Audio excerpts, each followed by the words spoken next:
Hello everyone, welcome to my quarter. कैसे हैं आप लोग? आई होप आप सब बढ़िया होंगे। और हम लोग छुट्टी काट के वापस आ चुके हैं। बहुत कुछ हुआ घर में, बहुत कुछ जो नहीं होना चाहिए था वो सब हुआ। उसके बाद हम लोग सारे फिर वापस अपने अपने ठिकानों पर पहुंच गए, नौकरी पर पहुंच गए, क्योंकि नौकरी तो करनी ही पड़ेगी। और घर देख सकते हैं आप, घर की हालत कितनी गंदी हो रखी है। पूरा मतलब 1 महीने की छुट्टी में घर की सत्यानाश हो जाता है सच में। इतनी धूल मिट्टी, इतना मतलब आंधी तूफान वगैरह आया था ना कि क्या ही बताएं। यहाँ पूरा सारा मेरा लाइट्स वगैरह सारा घिरा हुआ पड़ा था। शायद बहुत ज़ोरों की आंधी वांधी आई थी और बहुत ज़्यादा गंदा हो रखा था। बहुत बहुत बहुत बुरी तरह से गंदा हो रखा था। इतनी धूल हो रखी थी, इतनी धूल हो रखी थी कि ये लग रहा था जैसे हम सारे खिड़की दरवाजे सब खोल कर गए थे, जबकि मैं सारा कुछ A to Z पैक करके गई थी। देखो धूल, देखो आप लोग कितनी हो रही है। और ये कचरा पता नहीं कहाँ से अंदर आया है, कुछ समझ ही नहीं आया कि ये कचरा आखिर अंदर आया तो आया कहाँ से। जबकि सारा गेट वगैरह सारा कुछ, वॉशरूम के गेट वगैरह सारा कुछ लॉक करके गई थी मैं। और जो हमारी छत थी उसकी भी हालत बेहाल हो रखी थी। मतलब छत पे इतना ज़्यादा चूना वाना पता नहीं कहाँ कहाँ से ये छूट छूट के गिरा था। शायद ये साइड में दीवारें हैं, इनसे छूट छूट के गिरा था। आंधी में, हवा में, तूफान में, उसमें सब में ये सारा कुछ गिरा हुआ था। तो यहाँ पूरा सारा कुछ नीट एंड क्लीन करने के काम, मेरा काम था झाड़ू लगाना। झाड़ू मैंने लगाया जल्दी जल्दी क्योंकि मेरे हस्बैंड को डस्टिंग से प्रॉब्लम है। उसके बाद वो बोले कि चल मैं पंखे साफ़ कर देता हूँ, ऊपर ऊपर सारा कुछ मैं साफ़ कर देता हूँ। तो हस्बैंड ने पंखे वगैरह साफ़ किए और मैंने सारा डस्टिंग किया। फिर खाना वाना बनाया। नहाने धोने के बाद हम लोग मतलब पूरा साफ़ सफाई करने के बाद, नहाने धोने के बाद, खाना वाना बनाने के बाद फिर मैंने बर्तन वर्तन धोए हैं शाम के टाइम उठ के, क्योंकि इतने ज़्यादा थक गए थे ना कि इससे ज़्यादा कुछ रिकॉर्डिंग में कर ही नहीं पाई। तो वो कहते हैं ना कि हस्बैंड अगर सपोर्टिव है तो आप कुछ भी कर सकते हो, आप सारी दुनिया जीत सकते हो। जब तक हस्बैंड साथ नहीं देगा ना तब तक आप कुछ भी नहीं कर सकते। तो यहाँ पर फिर मैंने शाम के टाइम चाय वाय बनाई। जो दिन के हमारे बर्तन वर्तन हो गए थे सारे, वो सब साफ़ किए। बाकी पूरा प्रॉपर मैंने क्लीनिंग व्लॉग नहीं बना पाया है, क्योंकि आप लोग समझ सकते हैं कि पूरा प्रॉपर क्लीनिंग व्लॉग बनाना मेरे बस की बात नहीं थी, क्योंकि क्लीनिंग करनी ज़्यादा ज़रूरी थी। साथ के साथ अगर वीडियोज़ वगैरह बनाते तो बहुत टाइम लग जाता। और हमारे पास सिर्फ और सिर्फ सुबह से 8 बजे से लेकर शाम के 5 बजे तक का टाइम था हमारे पास। 8 बजे हम लोग आए थे, थोड़ा बहुत देर बैठे हैं, चाय वाय पिया है, उसके बाद हमने काम शुरू किया है 9 बजे से। तो वो फिर मतलब टाइमिंग ये था कि शाम को हस्बैंड को रिपोर्ट करना था। तो इस चक्कर में जल्दी जल्दी जितना हो सका हमने एक ही दिन में सारा निपटाने की कोशिश किया है। बेडशीट वगैरह जितने थे, जो कुछ भी थे, कर्टन्स वगैरह सारे मैंने साइड से भिगा दिए थे और मैं सारे धो डाले थे। मैंने धो धो के सुखा दिए थे सारा कुछ, क्योंकि यहाँ वॉशिंग मशीन नहीं है तो इसलिए पहले ही भिगोना पड़ता है सारा कुछ। और मुझे ऐसा लग रहा है कि मैं ससुराल से आने के बाद कुछ और ज़्यादा मोटी हो गई हूँ। आप लोगों को भी लग ही रहा होगा, तो आप लोग प्लीज़ मुझे बताइएगा ज़रूर। मेरे साथ पता नहीं क्या हो रहा है, मैं तुरंत तो मोटी हो जाती हूँ, तुरंत तो पतली हो जाती हूँ, कुछ समझ ही नहीं आ रहा। जबकि इस बार तो ससुराल में काम भी बहुत ज़्यादा पड़ा था, फिर भी मैं पता नहीं क्यों मोटी हो गई हूँ, मुझे कुछ समझ में नहीं आ रहा। शायद ससुराल का पानी अच्छा है इसलिए मैं वहाँ जाके मोटी हो जाती हूँ। और उसके बाद जो कपड़े वपड़े हमने धोए थे वो सारा कुछ मैंने सुखा दिया है। जो क्लिप्स हैं वो उल्टे पुल्टे हो गए हैं थोड़े थोड़े इधर उधर। मतलब कपड़े वाला क्लिप पहले लगाना था, बर्तन वाला क्लिप बाद में लगाना था, वो सारा कुछ उल्टा पुल्टा हो गया है, तो उसको एडजस्ट कर लीजिएगा थोड़ा थोड़ा।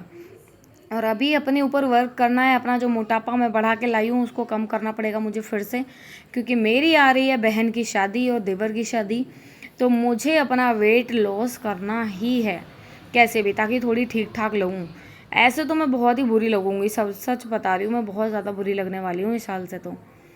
और कुछ लोग तो वैसे ही मेरे को मोटी भैंस सांड पता नहीं क्या क्या बोलने, मतलब बोल चुके हैं, बोल क्या रहे हैं। और यहाँ फिर रिलैक्स मिलता है कि हाँ सारा कुछ साफ़ सफाई हो चुकी है। तो यहाँ थोड़ा सा अपने आप को भी फ्लॉन्ट कर लेते हैं। और जो हमने पौधे लगाए हुए थे वो ऐसे के ऐसे ही रखे थे, अच्छे लगे हुए थे। क्या सो हे एवरीवन, कैसे हैं आप सब? आई होप आप सब बढ़िया होंगे।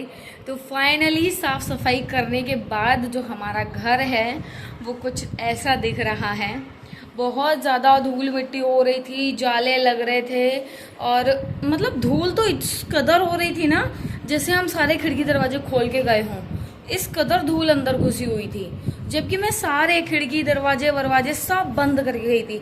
और एक प्लस पॉइंट, एक काम बच जाता है हमारा, अगर हम जाने से पहले घर अगर हम जा रहे हैं तो अगर हम अपना फ्रिज वगैरह बंद करके जा रहे हैं और सारा एकदम नीट एंड क्लीन एकदम क्लियर करके जा रहे हैं, तो वो एक काम बच जाता है। नहीं तो लौट के आने के बाद ना फ्रिज बहुत गंदा मिलता है, तो वो मेरा काम बच गया था। क्योंकि मैं जाने से बिल्कुल जैसे मुझे शाम को निकलना है तो मैंने आज सुबह में ही पूरा किचन भी एकदम साफ़ किया था और अपना फ्रिज भी एकदम साफ़ किया था। हालांकि किचन तो मुझे आके दोबारा करनी पड़ी साफ़, क्योंकि उसमें बहुत धूल मिट्टी हो रखी थी। और बाकी फ्रिज मुझे बिल्कुल भी साफ़ नहीं करना पड़ा, तो उसके लिए मुझे बहुत खुशी हुई। क्योंकि फ्रिज साफ़ करने में 1 घंटा जैसा निकल जाता है आराम से, अगर फ्रिज गंदा हो जाता तो। और कभी भी आप अगर जा रहे हैं ना तो फ्रिज को बंद करके ना जाएं।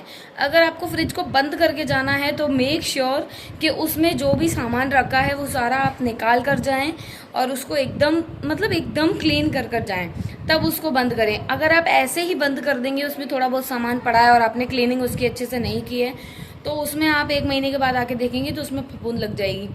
मैंने किसी की वीडियो में देखा था, किसी यूट्यूबर के ही वीडियो में देखा था, उनका फ्रिज में कीड़े रेंग रहे थे जब भी वो छुट्टी से वापस आए थे। तो उनको दुनिया भर के नीचे से कमेंट्स यही आए हुए थे कि आपको फ्रिज बंद करके नहीं जाना चाहिए था, अगर आप बंद करके गए थे तो आपको सामान साफ़ करके जाना चाहिए था पूरा।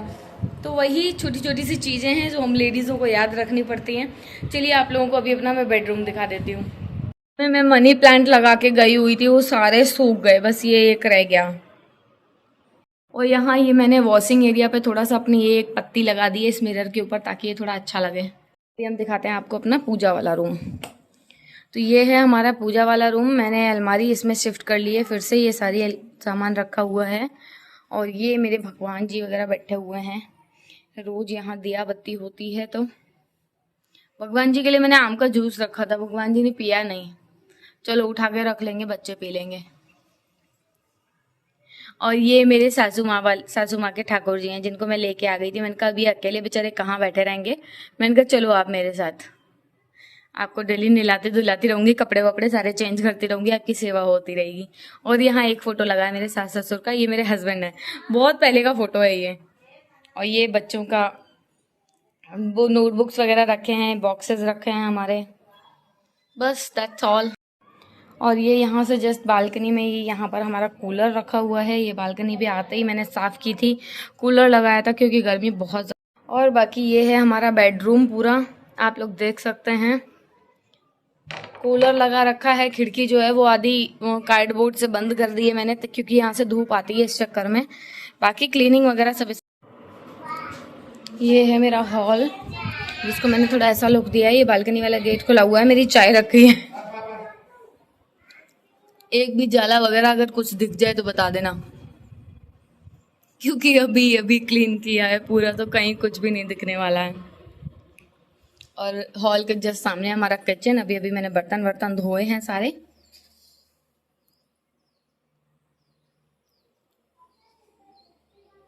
मेरा ब्रेसलेट रखा हुआ है क्योंकि मैंने आज कोल्ड वैक्स स्ट्रिप से अपने वैक्स किए अपने हाथों की। वीट के जो कोल्ड वैक्स स्ट्रिप्स आते हैं उनसे। तो आप लोगों को अगर चाहिए हो तो मैं लिंक डिस्क्रिप्शन में दे दूंगी, आप लोग डायरेक्ट परचेस कर लीजिएगा। Thank you so much. तो आप लोगों को कैसा लगा मेरा क्वार्टर, कैसा लगा मेरी साफ़ सफाई। हालांकि साफ़ सफाई मैंने पूरी रिकॉर्डिंग नहीं कर पाई है, क्योंकि मेरे पास इतना टाइम नहीं था कि मैं पूरा एक एक चीज़ की रिकॉर्डिंग करूं। अगर मैं रिकॉर्डिंग करने बैठती हूँ ना तो फिर काम डिले हो जाता है मेरा, इसलिए मैंने पूरा रिकॉर्डिंग नहीं किया, थोड़ा बहुत रिकॉर्डिंग किया था। नीचे मैं लग गई थी, ऊपर मेरे हस्बैंड ने सारा कुछ कर लिया था।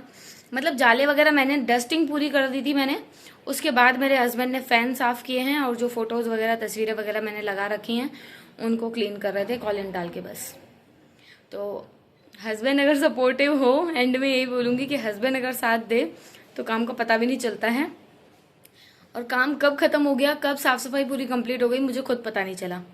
हम लोग आए हैं सुबह 8 बजे करीब हम पहुँचे हैं। उसके बाद मैंने चाय बनाई है, सबसे पहले चायदान धो के मैंने चाय बनाई है। दूध वगैरह हम बाहर से लेके आए थे, चाय बना के हमने पी है। बच्चों को दूध डाल के थोड़ी थोड़ी चाय दे दी थी, तो बच्चों ने दूध चाय पी लिया था। और उसके बाद मैं और हस्बैंड फिर लगे हैं काम में।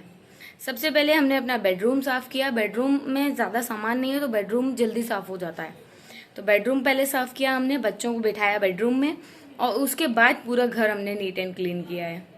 तो आप लोगों को कैसा लगा मेरा व्लॉग, कैसा लगा तो प्लीज़ ज़रूर बताइएगा। Thank you so much.